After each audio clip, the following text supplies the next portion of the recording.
How fucking silly do you feel trying to get me to cut my hair when it looks this fucking great? Look at this. Beautiful. Beautiful flowing locks right now. But anyway, we're not here to talk about my reluctance to get a haircut today.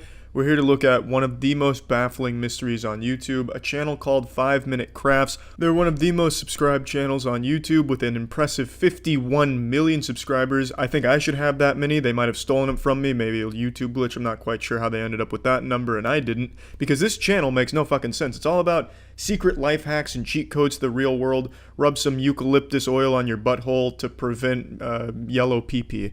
Dumb shit like that, and it also teaches you how to turn a used tissue into a battleship. Dumb, absolute nonsensical life hacks. You all know the drill. But this channel has 51 million subscribers, and they're posting some of the dumbest, most remarkably useless life hacks I've ever seen. So let's go ahead and take a look at their newest one, 29 secret life hacks every girl should know.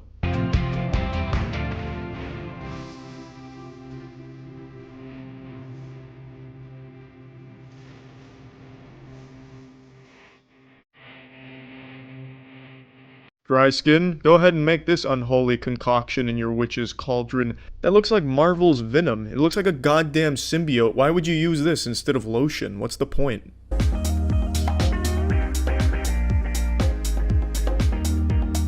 By God, science said it couldn't be done. To avoid staining the bed sheets, all you needed to do was put a towel on it? Holy shit, that's genius. Why didn't I think of that?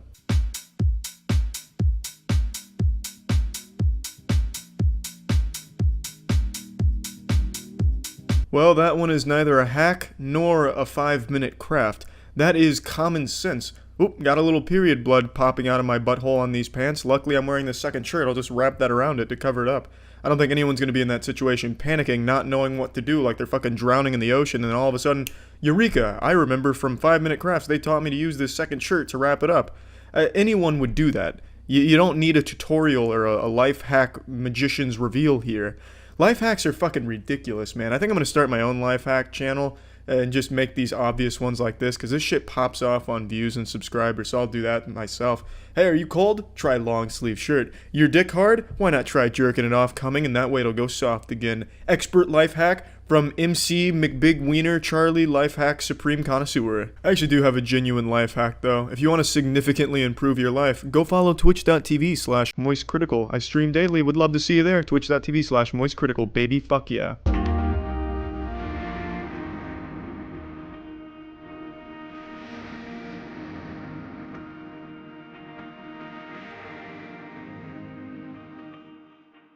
This one's take a box and put hygiene products in it.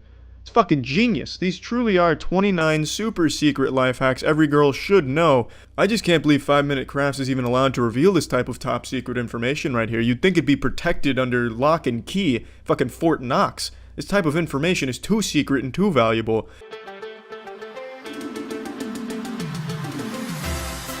Ah, finally a use for that mannequin arm that I stole from Macy's 2 years ago. I can use it to extend the reach of my selfie stick. Fuck yeah, thank you 5 Minute Crafts.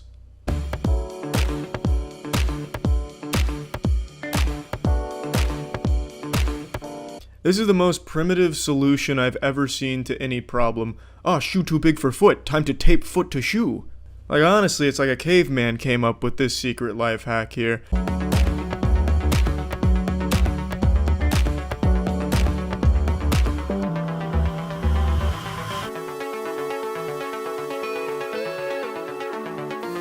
So you had silly socks, and instead of changing them, you put pantyhose on them. Why? You obviously had time to change them. If you had time to slip some fucking pantyhose on them, it's not like you just carry pantyhose in your fucking butthole around. Girls don't do that. Maybe they do. I'm not a girl, but it seems unlikely that you didn't have the option of changing your socks, yet you had the option of putting pantyhose over them. So why the fuck go through that extra step? That's useless, and it doesn't even cover it up that well. You just look like a goddamn maniac. Anyway, though, 5 Minute Crafts is perhaps the biggest mystery on YouTube as to how they're so big. I don't know who is sitting down watching these just fucking blown away by the pure amount of secret life hack knowledge that they're fucking enriching their lives with here, such as taping their foot to shoes. I'm baffled. This is like the Finger family, but on a huge scale, like a bigger scale, because this channel is massive, raking in hundreds of millions of views a month. I truly don't get it, and I think there's some foul play going on here. I'm not going to point any fingers. I don't want to get, 5-minute crafted into a fucking lawsuit for slander or something. The fucking 5-minute craft a guillotine to take my goddamn head off if I call him out. But there's something fishy with this channel. Take my word for it. This is just odd. It's a very odd channel. 5-minute crafts, you fucking suck. Interesting shit, though. Take it easy. See ya. You know those situations where someone was right about something and they always say like, I don't need to say I told you so, you learned your lesson, I'll be the bigger man here and not say I told you so? That's just such a load of dog shit.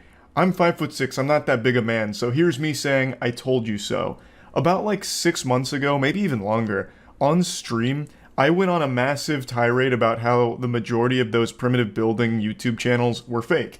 And I pulled up multiple videos to try and prove my point, and I was met with nothing but vitriol. People were calling me stupid, calling me wrong, calling me dumb idiot brain, like all kinds of insults about me not being right. Despite my evidence being pretty much irrefutable, I thought, people just wanted to live in their delusion that their favorite primitive building YouTube channel was legitimate, but they're not.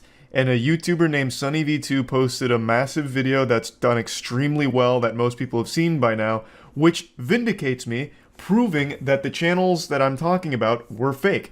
There's only a couple real ones, the biggest being Primitive Technology, which I always said was real. It's the only real one that I know of, but I'm assuming there's others that I just haven't looked into enough. But the majority of them, the very popular ones, are fake. Primitive Technology Idea, Mr. Tifu, like all of these massive ones that sprout up out of nowhere, get 500 million views. They have like all of these crazy intricate things like water slides with giant giraffes and crocodile statues in there looking like a fucking mini golf course that they apparently make out of sticks and stones. All of those are fake. Obviously. But no one wanted to believe me when I was trying to prove it, and now that Sunny's made a video on it, now everybody knows that they're fake. And people have apologized to me in Twitch chat for not believing me, and I accept your apology, but still, I told you so. Now let's go through the video and go through the evidence a little bit and get a little more in depth on it.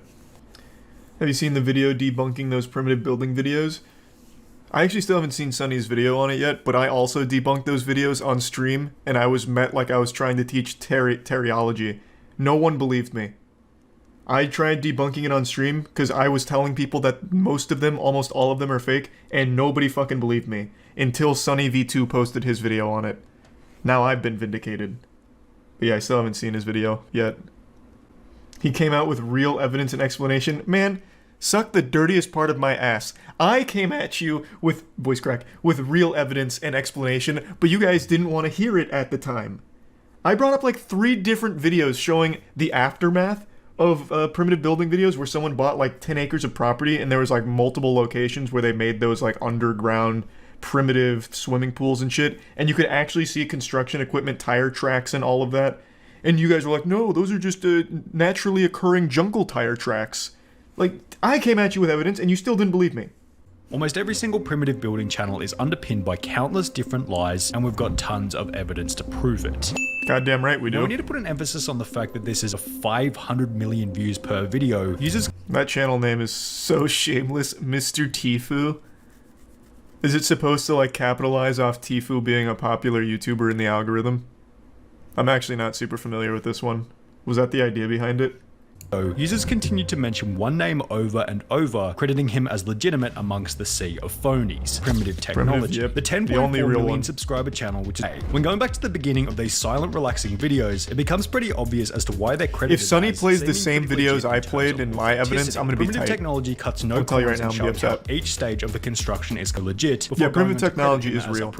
Again, this follows the same format as everything else on the internet. Someone comes out, does something super impressive, legitimately, and a lot of other people will try and do it as quickly as possible to cut as many corners as possible to try and capitalize off it. It happens everywhere, so it's not like it's surprising that it happened with Primitive Technology.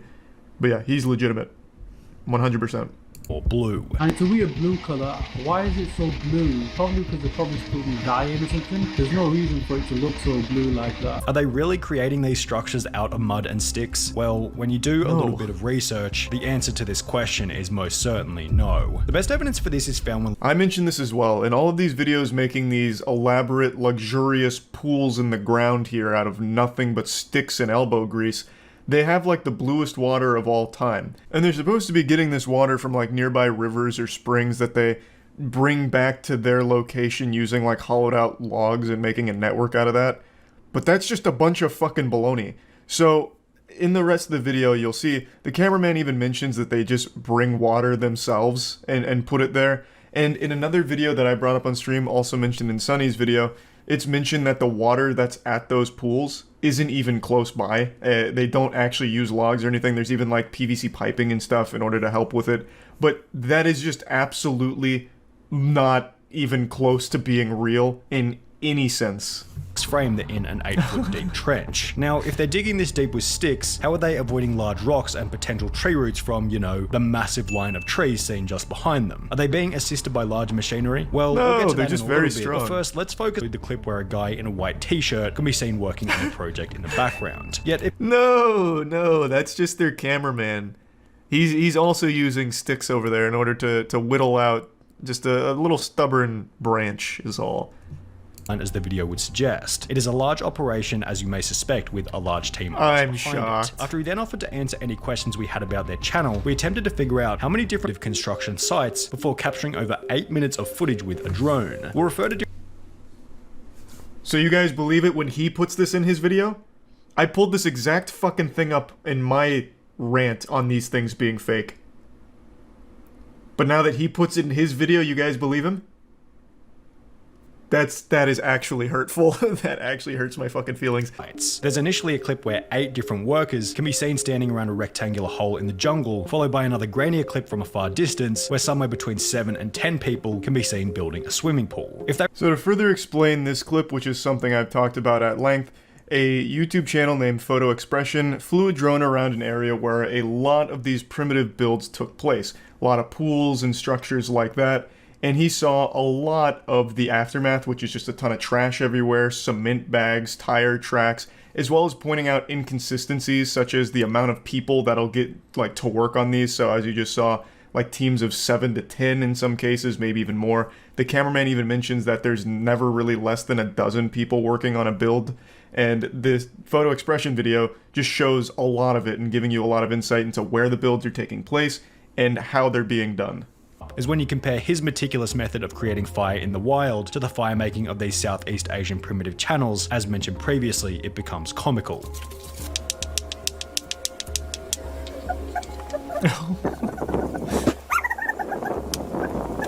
They slap a couple of rocks together before beginning an explosive Well, they just have fire on better large logs rocks. with no kindling whatsoever. John Winnon draws a big circle and begins to dig it out. Only in the next frame, suddenly there's spray paint on the ground that they forgot to rub out. Additionally, on the wall of the hole, these long smooth cuts can be seen, which are completely incomparable to the cuts being made by the stick. No, he's using a there's bigger stick reason for those, this. Turns out obviously. spray paint marks weren't the only thing that they forgot to rub out, as in the minutes that Tire follow, tracks. excavated tracks can be seen here, Yep. here, here, and here. So now you guys believe these are real tire tracks? Interesting. Weird. You guys just think I'm some kind of big fucking bumbling idiot who doesn't know what fucking excavator tracks look like. However, was that they forgot to take the actual excavator out of the top right-hand corner. According to the email sent to us by the I didn't cameraman even- on one of these channels, I'm not gonna lie, I'm pretty sure I pulled up that same video and even I didn't notice the actual excavator was there. Yeah, well, you know, I hit more times than I missed in my evidence. But that would have been a really compelling piece for me, I think, I'm not gonna lie. the initial boring process, whilst incrementally we filmed the builders doing superficial works on the I hull. would have never The video imagined in it which was the excavator this can be seen in big of plain an sight, industry, then though. goes on to strangely display the collection of concrete from a river, which is the exact same clip reused from the previous video. Now, why would they reuse the same clip twice in 2 different videos? Well, it's because collecting concrete from a river is completely and utterly bogus. Concrete doesn't grow in a river, according to a civil engineer who had commented on one of these. I will fully admit, I never really stopped to think about the gathering of concrete to my stupid little reptile brain, I assumed that you could get something that resembled concrete using river minerals and dirt and mud and shit. I never realized how outrageous that was until Sunny V2's video on it, so I think that would have been a strong point for me to have made, but I was too stupid to make it, so I'm glad Sunny shed light on that, because it absolutely slipped by me.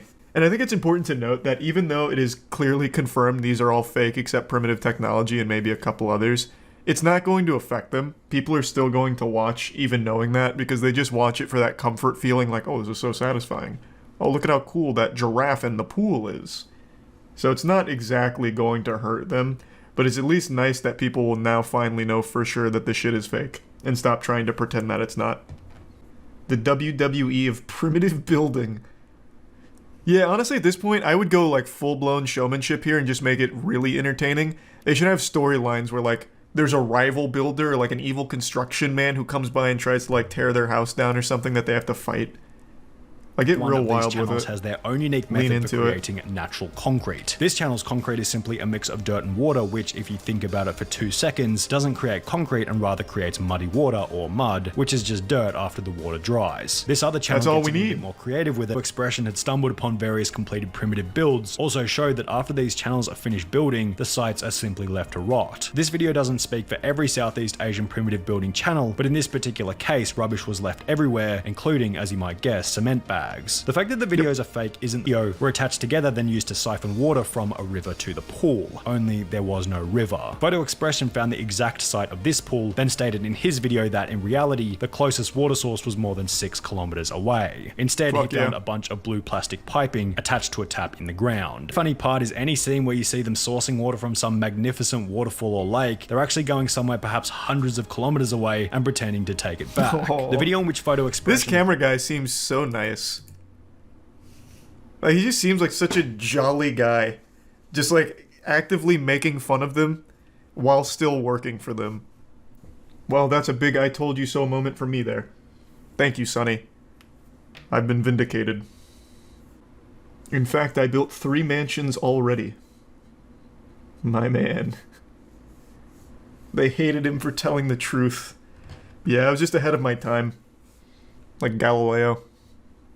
If I had to guess, I'd say all of those fake primitive building channels are probably all owned by the same company who just outsources it to multiple channels to try and get the most juice for the squeeze, which is why you see so many like variations of the same name, like Primitive Technology Idea, Primitive Technology Life. Mr. Tifu's kind of an anomaly. That one kind of comes out of nowhere and getting real wild, but I really do think it's probably like one company that does it, which is why they're all so similar. I know I'm tardy to the party with this subject, and I'm sure you've already seen it by now since it happened a few days ago, but just like Game of Thrones Season 8, it just keeps getting worse. It's the Actman situation, Actman vs. YouTube. The Actman is a large YouTuber who recently posted an hour-long video, basically an ESPN 30 for 30 documentary, on another YouTube channel going over all the awful things that they've done or said in their time on the internet, and as a result of posting this video, he received a strike. YouTube took it down due to nudity and sexual content because of a poorly photoshopped cucumber next to the person's mouth who the video was about. That seems like a pretty drastic over-enforcement of the rule. If they really found it to be highly sexual, it should have just resulted in limited ads as opposed to a full strike on the channel. Like, I've eaten a banana in a video before, and now I'm starting to sweat. Like, what might happen to me? It just really felt like one of those moments that was a full-blown mistake, and we've seen it a million times in the past, where the YouTube bots controlled by Skynet malfunction and issue a strike at random by accident, and then it's overturned shortly thereafter. However, the appeal was rejected within, I believe, 30 minutes of the Actman submitting it, a manual rejection, which means someone with a pulse supposedly looked at it and still said, yep, that shit's staying off the platform. We're putting the kibosh on it right now. So then it became a little bit fishier. Why? The reasoning just doesn't make any sense. It's not like he uploaded Mr. Hands or 2 Girls 1 Cup in his video. It's a tiny, tiny, tiny piece of an hour-long video that had something that is slightly sexual. And by all definitions, pretty inoffensive. Almost no one's gonna look at that and be like, holy shit, cover your eyes. Oh my lord, he's going too hard. He's going hog wild out there. It's just not the most sexually explicit thing in the world. Even if they're going full Weenie Hut Jr. mode here, it's still pretty tame by those definitions. Like, it just didn't make any sense. I also think this highlights another shortcoming YouTube's had since the beginning of time, where if a single minuscule piece of a video is a problem, they strike the whole video. They take the whole thing down instead of just letting you yourself remove that piece, that insignificant little piece, that 2 or 3 second little problem zit. Why not just let the creator pop it? YouTube has a built-in editor where you can take things out. So why not just alert the channel like, hey, the video is fine, but there's this one part that's a problem. If you want to keep it in, it's going to get age restricted or you're going to get a strike. But you can take it out and nothing will happen. We're letting you know you have 1 week to take it out. Every single channel would elect to take it out. Like in Actman's case, if they just told him the cucumber Photoshop thing is a problem, I'm certain he would have used the editor to just take it out of the video. Problem solved, and then there's no issue. And that saves YouTube a lot of trouble as well, because that completely avoids the ensuing shitstorm. Why not just let us use the editor to take out the problem? It's something that I also pitched to Susan, the CEO of YouTube, when I talked to her, and she thought it was a great idea, as did the policy head. That was 2 years ago. When is it coming? But anyway, in his anger, he turned to the dark side and committed the sin that every YouTuber is guilty of. He went to Twitter to start a shitstorm, to finally force a real answer out of YouTube, to finally get an actual response and real action from the company. But unfortunately for Actman, he ended up with YouTube's cucumber in his mouth. They responded to this by age restricting 2 videos of his that were completely unrelated, and then just hitting the speedrun any % record for appeal rejections by slapping it down in 30 minutes. So, needless to say, the Twitter action wasn't super effective for Actman, but this was only the beginning. Because as of 2 hours ago, YouTube wasn't done huffing and puffing, they blew his whole house down. They demonetized Actman's entire channel, leaving him ineligible for future monetization. This is essentially being fired from his job, all without ever getting a single explanation as to why. It just happened. So this seems like a complete failure on YouTube's part here, and everything that resulted after the initial strike was done in pure pettiness. There's one more thing I'd like to talk about, and it's a little unrelated to the exact Actman situation, but it has to do with the way YouTubers get YouTube's attention directly. As you've noticed throughout the entire history of YouTube, every time there's a problem, people go to Twitter to talk about it, and vent about it, and tag YouTube in it. And the reason for that is because for most channels, that's the only means of getting a response from the company. Do you know how fucking pathetic that is?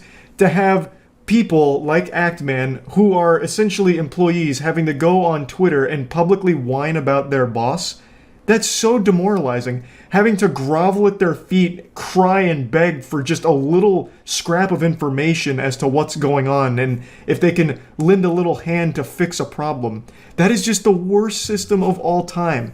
But that's the only way most YouTubers have any access to the company, and it seems to be the only efficient way of getting things solved. And I'm guilty of doing it too. I've gone on Twitter to take a fat dump Baruski on YouTube for something they fucked up on, because I try every other alternative going through all of the proper YouTube channels, but it never leads to solutions. The only thing that does is by making a big hubbub on Twitter about it.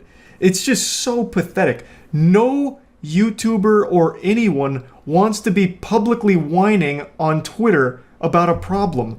They want it to be fixed behind the scenes, and YouTube shouldn't want it to be a big problem on Twitter either. The Actman shit has been trending for like 12 hours now. It's like the #1 trend in the world, and it's bad for YouTube, but he's tried everything else. He's been talking to his partner manager, whom I'm just going to say seems like has no power in this situation, which is about par for the course, because a lot of times partner managers have absolutely no ability to solve problems. They're fundamentally just hall monitors for the principal, but don't actually have any level of power, unfortunately, though I do believe they should, because every partner manager I've ever known at YouTube is a great person, really on the side of creators, but their hands are tied with what they're given from the company and how to handle problems. So the only thing YouTubers can do is once they exhaust their partner manager, if they even have one, and once they exhaust all the official channels, all they can do, the only thing left, is to make a big deal about it on Twitter. And it sucks. It sucks for YouTube because they look like shit, per usual, and it sucks for the creator because no one wants to just be publicly, making a big scene about shit that should be private.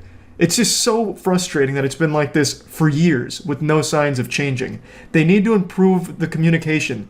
When I had a conversation with Susan, this was one of the things I brought up, and I was told that they're working on making that better. That's been 2 years now, and it's still the same.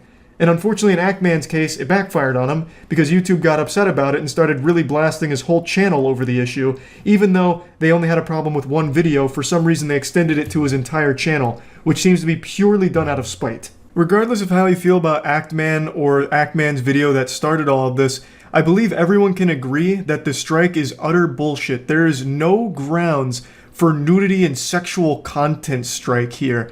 And there's even less reasonable explanation for why 2 completely unrelated videos got age restricted shortly after this problem was brought to Twitter. And there's absolutely zero reason for why his whole channel was then demonetized afterward. All of this completely unrelated from that first video. It seems like a complete fuck up from YouTube and an utter failure to enforce their policies properly. And I'm pretty confident they will overturn this. I really do think they will.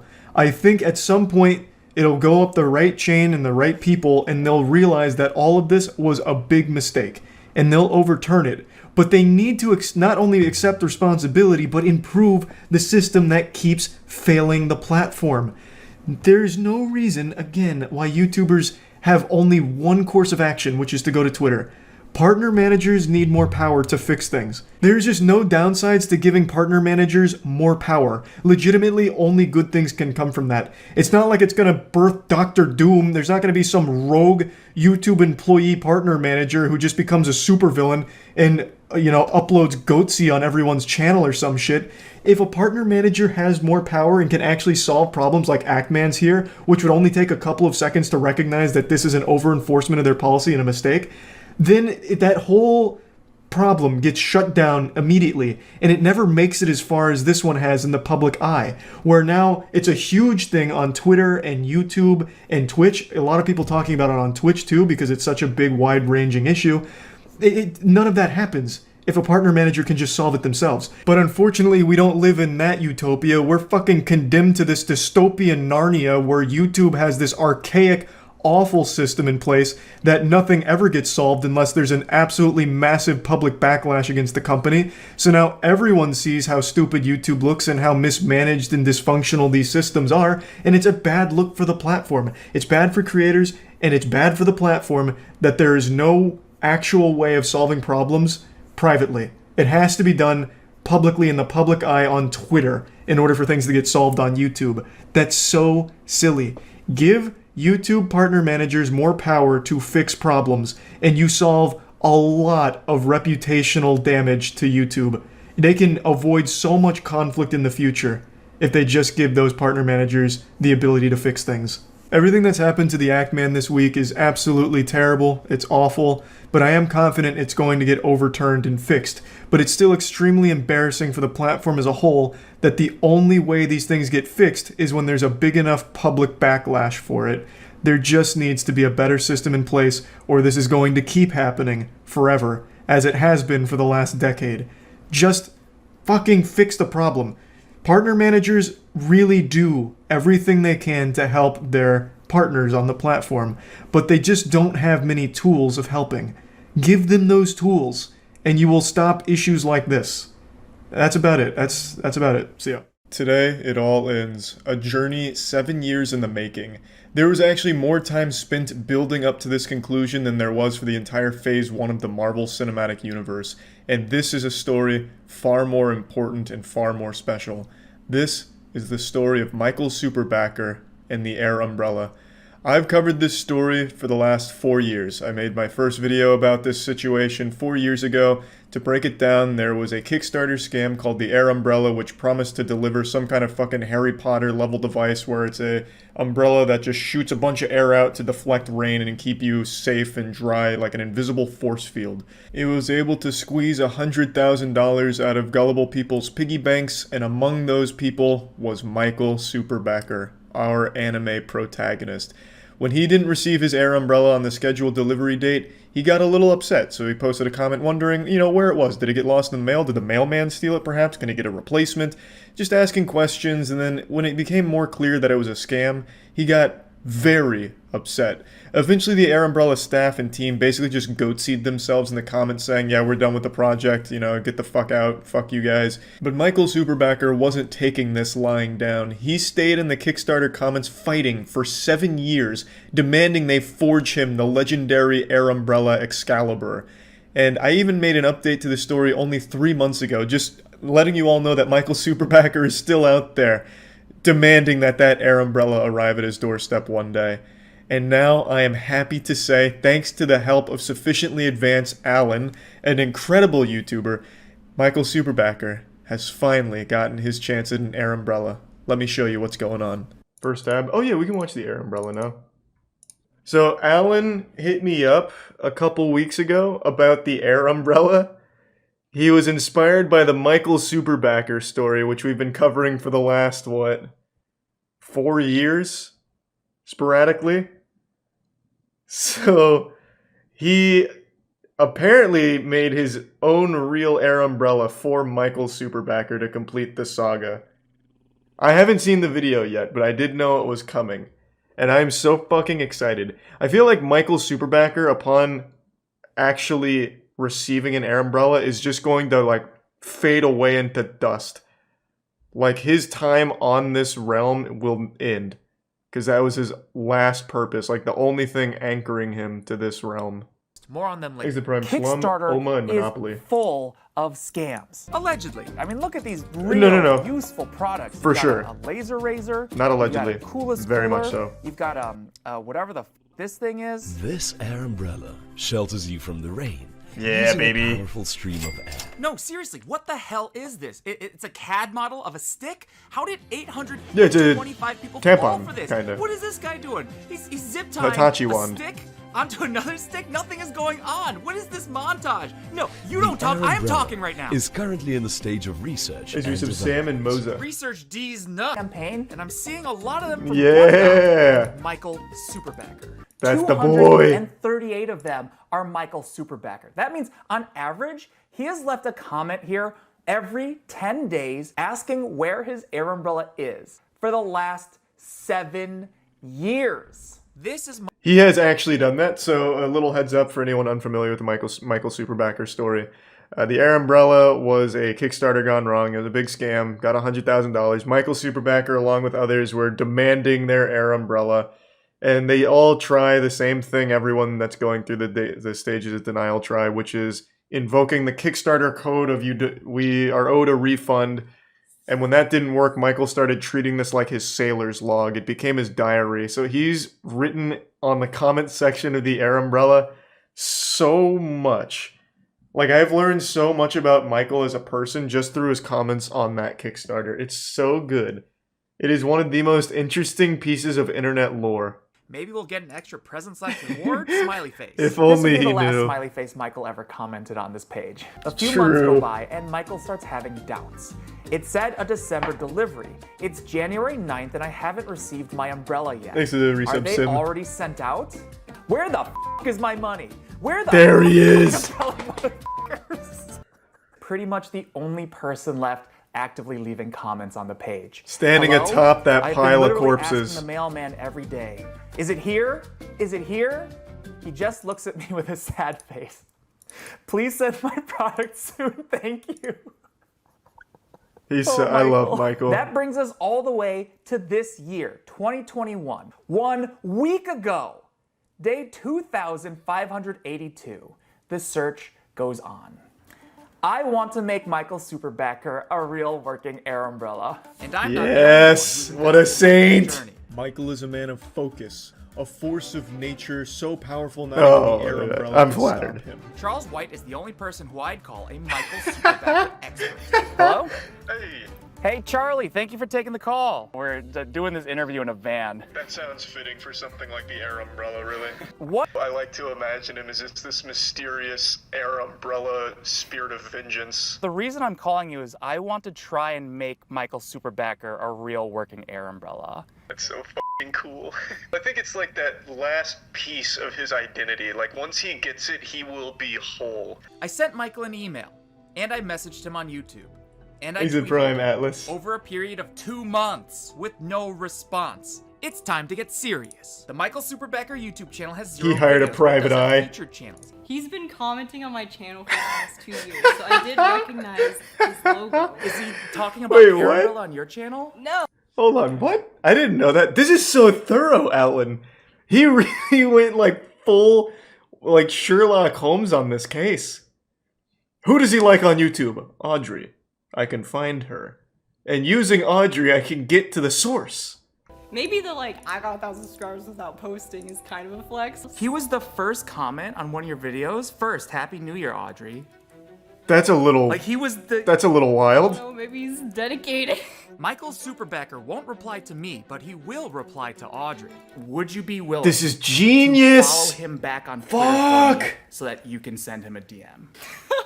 On October 4th, Audrey DM'd Michael Superbacker this message, and as of the publish of this video, he has yet to respond. Man, what the fuck? What? Michael Superbacker, wherever you are, whoever you are, I will How did that hunt not you, work? I will find you, and I will give you an air umbrella. We're gonna crowdsource this. If you know someone who might know someone who might know someone who might know who Michael Superbacker is, show him this video. This and is Michael, amazing. when you see this, leave a comment right here on this video so we can all confirm, and I'll finally send you your air umbrella. So I tried really hard to find it because I'm pretty convinced Michael Superbacker did send me an email at some point, which I responded to and never got a response back from.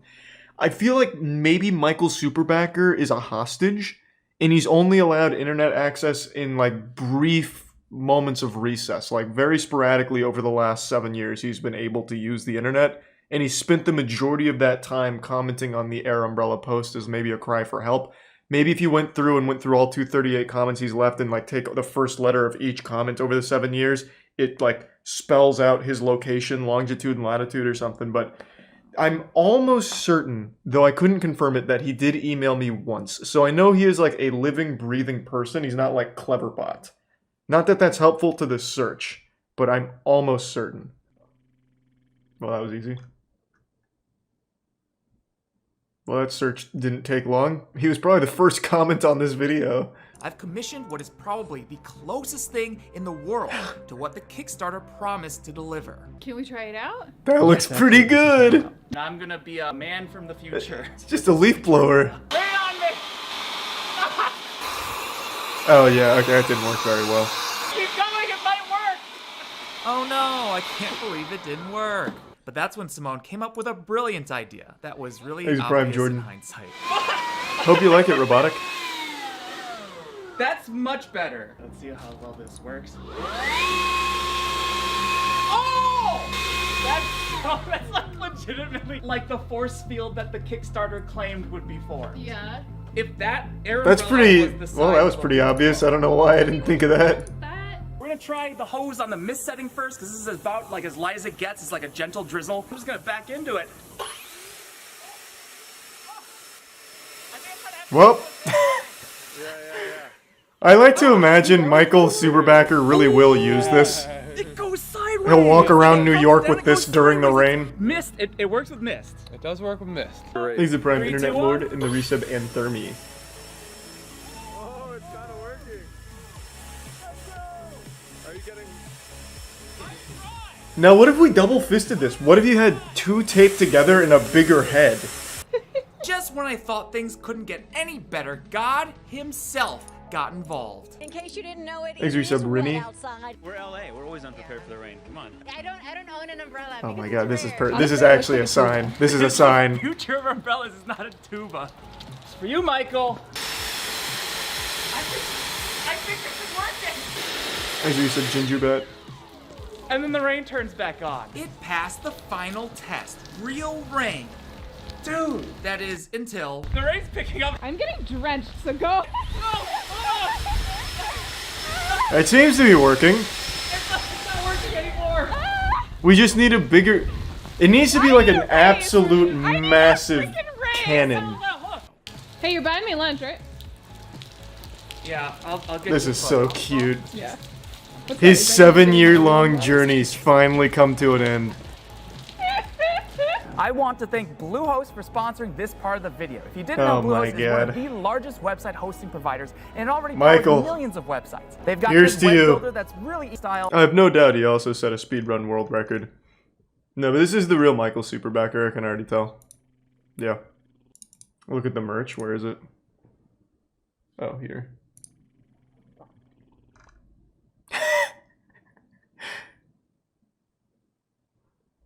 Gotta strike while the iron's hot.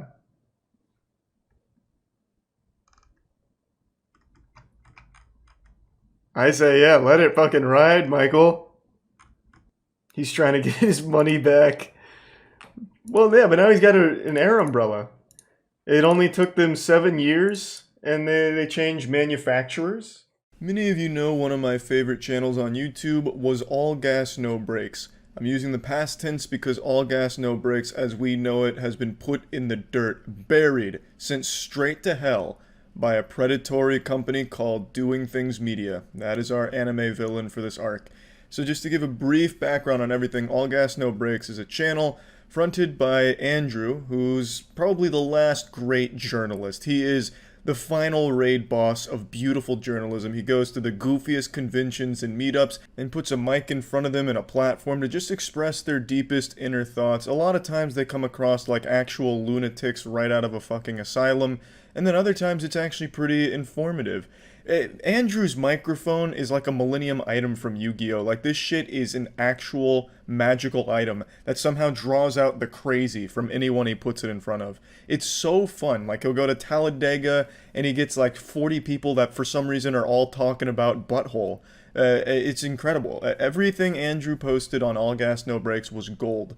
I've been a huge fan of the channel for a long time, and seeing him blow up over the last year or 2 years has just been really great because I think he truly deserves it. But what he didn't deserve is what Doing Things Media did to him. Just like a bidet, they cleaned his ass. You see, when Andrew was just a young man, a brand new Boy Scout to the internet, Doing Things Media gave him an RV and $4,000, and from that point forward tried to control his entire fucking life, like the puppet master pulling his strings. They wanted their dick into every single one of Andrew's holes. And recently Andrew made a post on Instagram saying that he no longer makes any money from All Gas No Brakes or the Patreon, so he has really no affiliation with either of those anymore, as those both seem to be controlled by Doing Things Media.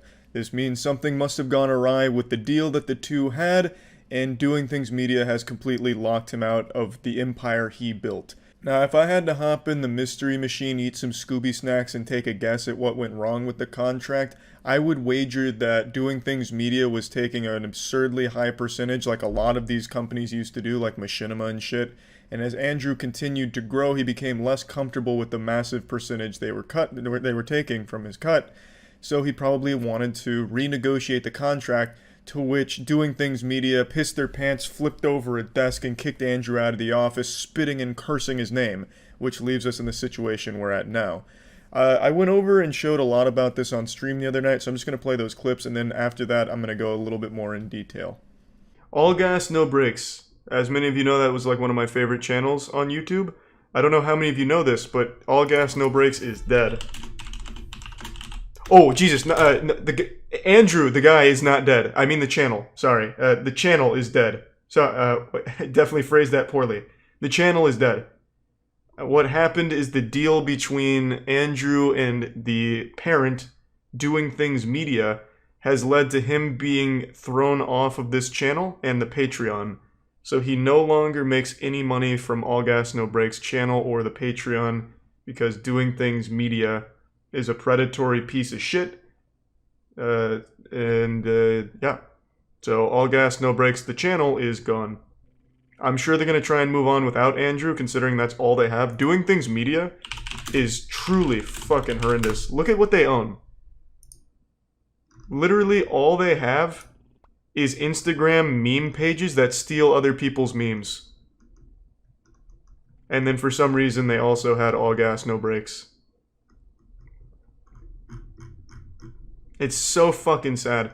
They really took advantage of it, Andrew. They really fucking did. I was reading about it the other day. And then, what's his Instagram? Yeah, he talks about it in this. I hate Instagram. Man, Instagram fucking sucks. But yeah, he made a post kind of detailing what's going on. Again, pretty much what I just said. Doing Things Media fucked him in the ass raw. He seems like a really good guy too. Definitely didn't deserve it. He built that shit from the ground up. Doing Things Media did nothing for him. Well, I mean, they gave him the RV and $4,000. Yeehaw. I mean, it's not all doom and gloom though. He also has a deal with Tim from Tim and Eric. So I believe what's going to happen is Tim's company, Absolutely Productions, are going to fully take on Andrew, and they'll probably create their own thing. So it's not completely the end, but All Gas No Brakes, that YouTube channel, is Doing Things Media, and we will probably never see Andrew on that again. Really sad story. Andrew got machinimud.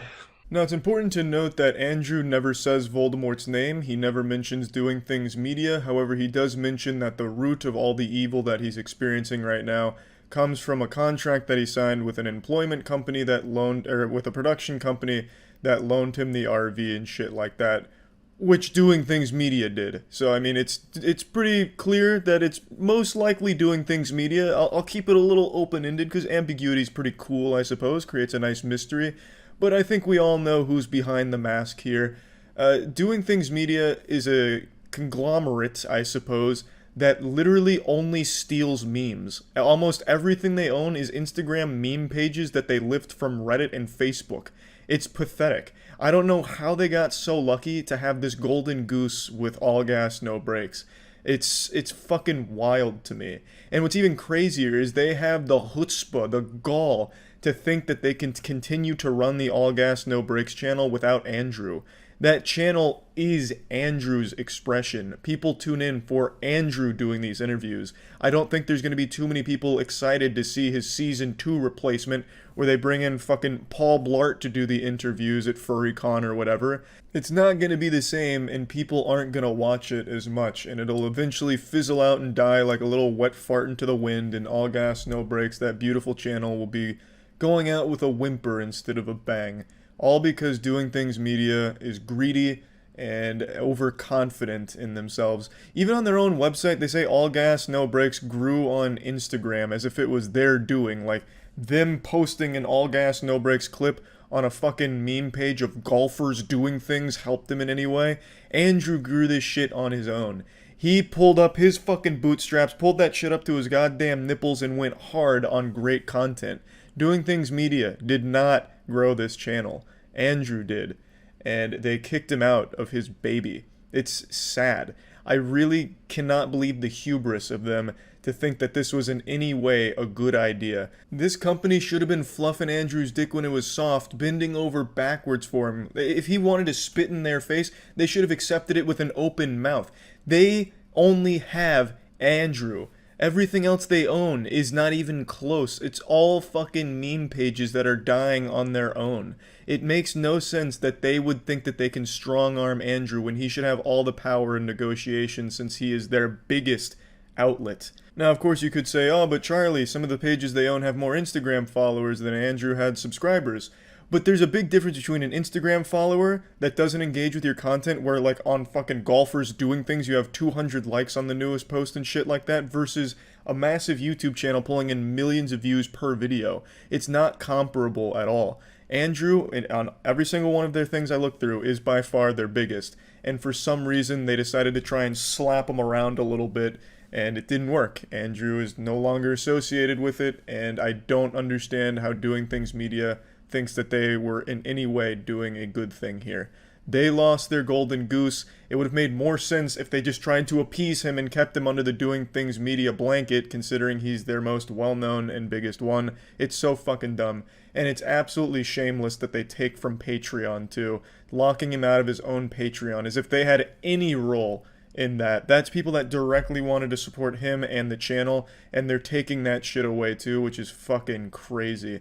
So I'm guessing the contract meant that they owned everything. They had a piece of everything Andrew would ever do in his life, which is probably what scared him away from them and their refusal to renegotiate. These are all just guesses, of course, but that's what it seems like based on his Instagram post, and just based on the history of these kind of channels like Machinima and other MCNs like that. They have oftentimes done some extremely shady, sketchy, and just disgusting practices, taking advantage of people that are young and don't really know the landscape. It's pathetic, and now YouTube lost one of its most interesting channels on the platform, and it's sad. That's really about it. I just wanted to talk about this because it seems almost nobody knows about this. I know Ethan talked about it on the podcast recently, but that's the only other person I've seen even mention this happening, which is surprising because All Gas No Brakes is beloved on the internet, but it seems like just not a whole ton of people know about this. So hopefully this will let you all know that you can expect some changes in All Gas No Brakes Season 2, if they even try to move on without him, which they shouldn't. And hopefully we'll see more of Andrew and see more of his interviews and his content going forward, where he's probably going to be making some even better stuff with Absolutely. So that's really about it. So yeah. Yesterday, YouTube lost one of its most interesting channels, Unus Annus. The death of Unus Annus was like the ending to the Iron Giant movie, where the Iron Giant flies into space and intercepts a missile, sacrificing himself as everyone looks on in admiration and horror for what he ultimately did. And I can't really say the death of the Unus Annus channel was an untimely death. In fact, the death was right on time. For those that don't know, Unus Annus was a channel and project started by Markiplier and Ethan, Crank Gameplays, where they would make one video a day every single day for a full year, and then after a year, at exactly 1 year, they delete the entire channel, erasing every video from the internet, and to my understanding, taking down re-uploads of the content, but not like evil like the DMCA, where you get your entire Twitch channel banned if you hum 4 seconds of a Billie Eilish song. They take down the re-uploads because it defeats the entire purpose of the channel if it all still lives on post-mortem. So it really is kind of scummy to re-upload the shit knowing full well the purpose of the channel is to have the videos erased after a year, so that way the content only lives on in the memories of people that watched it while it was live. So I can absolutely respect the decision to take down re-uploads because it does spit in the face of the entire meaning of the project and puts a big hemorrhoid right in the Unus Annus of everything. Now the content that Unus Annus was posting wasn't like low effort shit. It wasn't like they played Minecraft for an hour and a half one day and split it up into 10 parts over the course of a week and a half or anything. They did entirely original ideas every single day, and some of them were some like really big scheme projects where they set up an entire like fucking haunted mansion and escape room, and just really interesting ideas and content that they were able to produce every single day for a full year. Putting so much effort and so much into that channel, and then at the end of it taking it all down, that takes a lot of strength and some of the biggest fucking dicks I've seen in a minute. The channel had over 4.5 million subscribers, every video was easily over 1.5 million views, and even still, that didn't sway them from their goal. They wanted to create this very unique project, and they stuck it through till the end, doing everything they said they would do. They did a live stream last night for 12 hours, counting down the end of the channel. They had over 1 million people watching it. It was a really good live stream, looking back on all the memories, just going through the entire year in rewind one more time before ultimately taking it all down.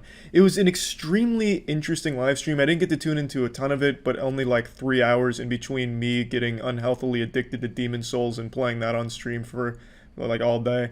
But when I was tuning in, I really enjoyed it, and I got to catch the ending of the stream, which all of it just was great. Like, the whole project, I think, was something truly interesting and fascinating. I was honestly expecting them just to come on the live stream and just goatsy themselves in front of everyone and just say, you get fucking pranked, nerds. We're actually just going to keep posting. We're not deleting the channel. What are we, idiots? You know, just something like that. But they really did follow through on everything, and I think it's all the more special because of it. So I just wanted to talk about this because I really think the Unus Annus experiment was something really, truly unique. something I haven't seen before, and definitely not to that level, with that level of commitment too, especially in 2020 with everything that happened with all the pandemic and shit. For them to continue posting daily, doing these big projects, and then still following through with deleting the channel, I mean, it's just really something special, and they should be very proud of themselves. And I'm sure everyone that watched the Unus Annus content has a very special wet spot in their trousers because of it. I don't know when or if we'll ever see another big project like this in the future. The only other thing that even comes close that I can think of is there's this channel I've tuned into occasionally, like checked in on once a year, like a concerned parent, where this older man will get in a bathtub wearing boots and a suit and just sit there and moan for about 20 minutes, and he uploads that once a day in different suits and different boots. So, I mean, it's kind of similar to Unus Annus in certain respects, I suppose, but I just don't think I don't think it has what it takes to reach the level Unus Annus has and made such a profound effect on so many people. Maybe I'm wrong. Maybe Suit Boots Bath Guy will pull it off. But right now, I just don't know if we'll see another big project like this that can compete with what Unus Annus was able to do here over the last year. So I just want to give my goodbyes to Unus Annus, the factory of fucking bangers. I'll toss some flowers on the grave and pour some Fireball whiskey on top of its tombstone.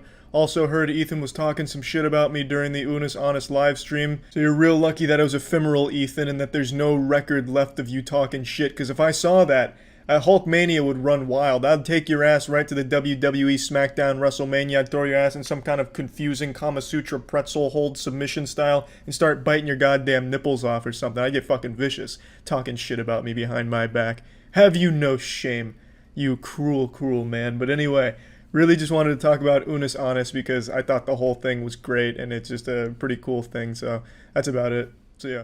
With our modern technology and our advances in the scientific field, we're able to understand and explain a lot of things that occur in our universe, yet there's still one very human phenomenon that eludes all possible rational explanation, and that is fetishes. Fetishes are a lot like nipples. We all have them. Now, my personal belief is all fetishes are totally fine as long as no one's getting hurt and everyone has consented to the activity. It's totally consensual across the board. You know, whatever 2 consenting adults or even 5, 10 consenting adults want to do behind closed doors, totally up to them, totally within their right, and totally fine by me, just as long as all parties agree to it. You want to stick G.I. Joe action figures up your buttholes while getting pepper sprayed for sexual pleasure? Be my guest. That's fine by me. I personally wouldn't come because of something like that. That would be like some shit I'd see on 24 for some advanced torture shit, but to some people that might be pleasure. And for those people, that's fine with me.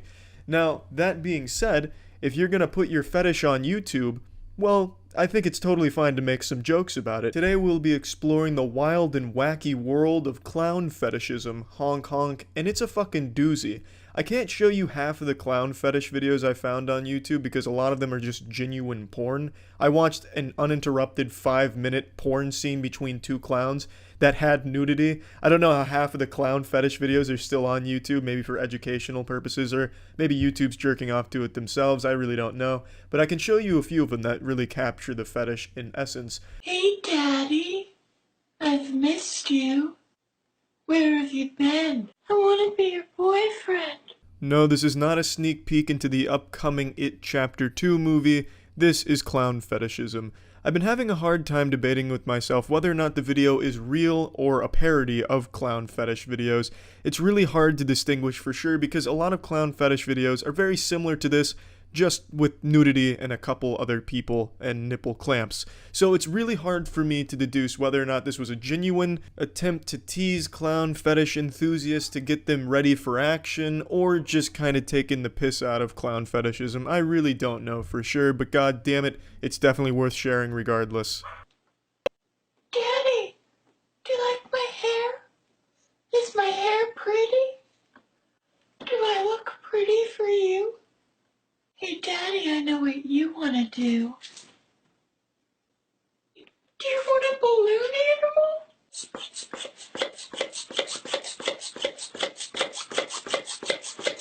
This guy's looking like the kind of birthday clown you'd find on Fiverr. Like if you were really trying to save money on your child's birthday, you'd hop on and hire this guy to go perform. He's looking like an alternate dimension Ronald McDonald who suffers from a crippling meth addiction and who has also just been defeated once and for all by the Hamburglar. I'd also like to say I really appreciate the voice he's putting on for the character. It really takes it to the next level. He sounds like a squeaky door mixed with a little bit of Alvin and the Chipmunks. I just wanted to remind you how beautiful you are. Well, if you haven't filled your pants with cum yet, it's probably safe to say that you don't have a clown fetish, but I'm no expert, so I'm going to keep exposing you to these Rorschach paintings, and maybe you'll start seeing more clowns and more sexual awakenings within your own body. This next one is just from another clown fetishist, and she actually does something different. Her whole channel is based around clown fetishism. It's called Coulrophilia, I believe. I'm going off memory, but I'm pretty sure it's Coulrophilia, because the fear of clowns is coulrophobia, I think. I could be totally fucking wrong. That might be like the fear of League of Legends. I honestly have no idea, but I think it's something like that. And her channel is based around that and talking about clown-related material. Oh, well, don't mind if I do. Ooh. So the Netflix adaptation Harley Quinn is drinking her cotton candy shake to entice the clown enthusiast while she goes over some clown content. And as far as fetishist content on YouTube goes, hers is about as tame as it gets. She just reviews clown shit while in clown fetish getup for most of her videos. If I scrolled 2 videos under hers, I found someone in full clown getup spanking bare ass cheeks with a university textbook. So as far as fetish content goes, that's about as tame as you're gonna find. But if you're looking for fetish content, you're probably not looking for tame, you little pussy. You're probably looking for some off-the-wall, wild clown shit, aren't you? Well, don't worry, I found something that I can kind of show snippets of. So here. Sort of a kinky clown. And he's like, oh, what exactly does that mean? Are you doing anything illegal? And I'm like, no, I'm not doing anything illegal. But, you know, just kind of kinky, weird stuff, Dad. Beefy.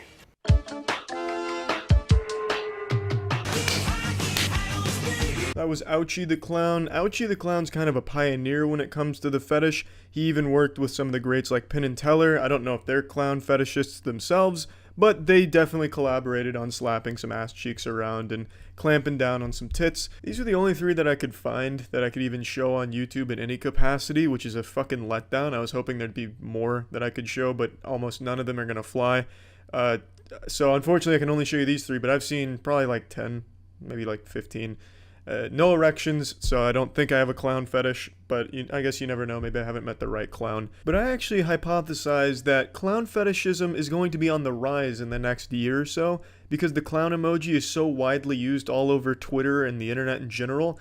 It's the newest big internet trend or meme, you know, here's your clown card, you left your clown shoes, clown, clown. So, you know, you never know. Maybe it's a sexual awakening across the globe, and maybe clown fetishism will become the new norm. It'll be weird not to fuck while dressed as a clown. You never really know. It's just a theory, a game theory. I just wanted to showcase the fetish. That's really just about it. So yeah.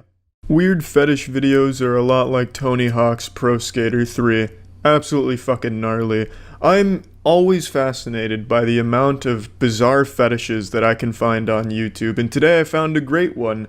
This one is a pie in face fetish.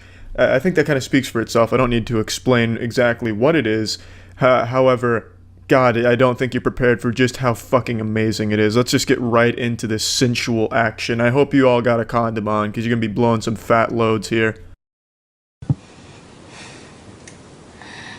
So, I bet that you will never guess what we're gonna do today.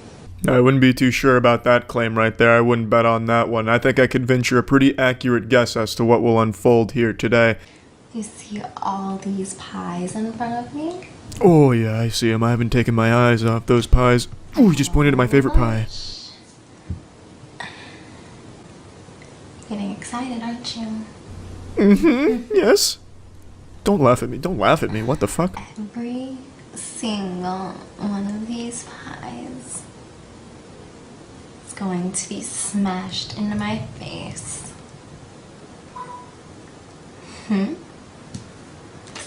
It's pretty hot. Now, I like that little noise she makes with after she says what she's going to be performing here, the Cirque du Soleil stunt with the pie smashing into the face. I like the noise she makes, the It reminds me of like some Nintendo 64 shit, like an Ocarina of Time if you startle one of the NPCs and their first line of dialogue starts with one of those kind of things. That was kind of nostalgic. And she says it's pretty hot, but I don't know if she actually believes that. I feel like she's just trying to take advantage of civilized fetishists like me who get off to pie and face videos and shit like that. I'm not sure if she's an authentic practitioner of pie facing. However, I'm going to be grading the passion behind the pie facing in just a moment once she gets into the action here. Then we'll really see what she's made of. Because that's always the issue with these things, is somebody's got to clean up the mess.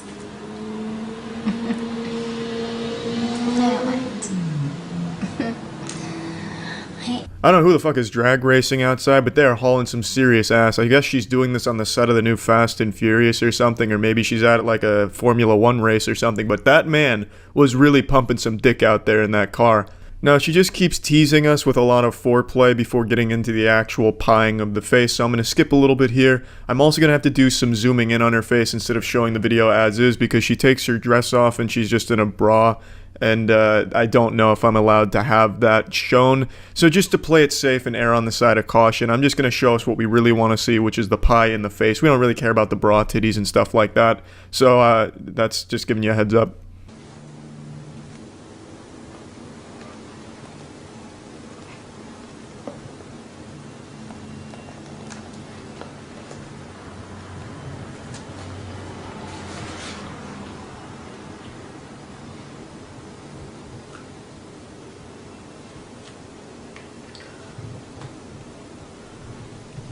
Now that honestly was textbook form right there. Beautiful execution. You couldn't have planned it any better. That was a beautiful pie and face maneuver. I will say I'm a bit disappointed in the quality of the pie, especially on the paper plate. It just seems very low effort, kind of haphazardly thrown together. Not a whole lot of preparation. Not even using actual plates. I'm going to have to deduct a few points from my score on this one as a judge. But overall, not bad. It gets the job done. I masturbated and got off when I first saw this on that first pie.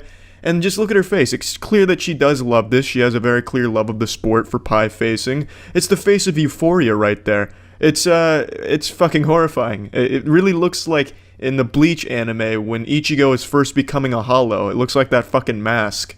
Let's get on to the next pie.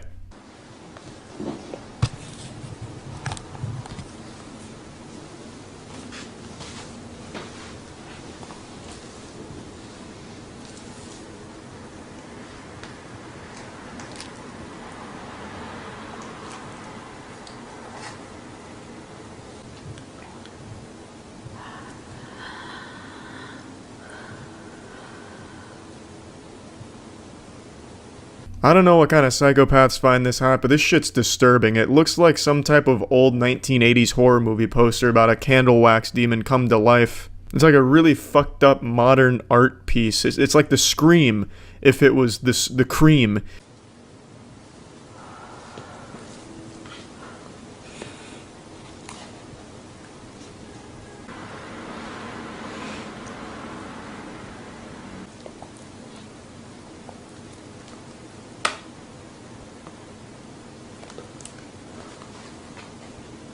Craziest shit about this shit is there's an actual cameraman here. It's not like her doing this to a static camera in her own comfort, privacy area. There's someone actually watching this hands-on, first-hand, a front row fucking seat. Hats off to that hero for not laughing or being grossed out or ejaculating. I mean, any of those could have happened here. This is a fetish after all. It's a very peculiar one, but you know what? Honestly, I'll give you my stance on fetishes. There's some real weird ones out there, but as long as no one's getting hurt, I don't give a shit. Whatever you're into, go for it. As long as no one's getting hurt, totally fine by me. This shit, totally fine by me. And god damn it, does it make for one spicy, beautiful disaster of a YouTube video.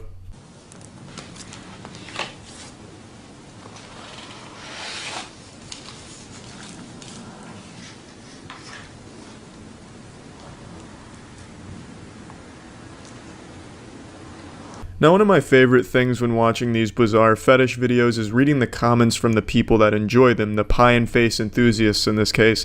The comments here were pretty normal for the most part, just simple stuff like, wow, I'd love to pie her in the face, or wow, I wish she'd pie my butthole in the face.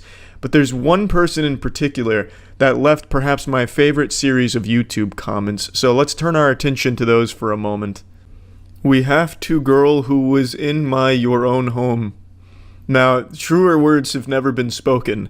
It took me a little while to really understand the metaphysical nature of this statement here, but my God, it's something that'll it's a thinker. It's a profound statement here.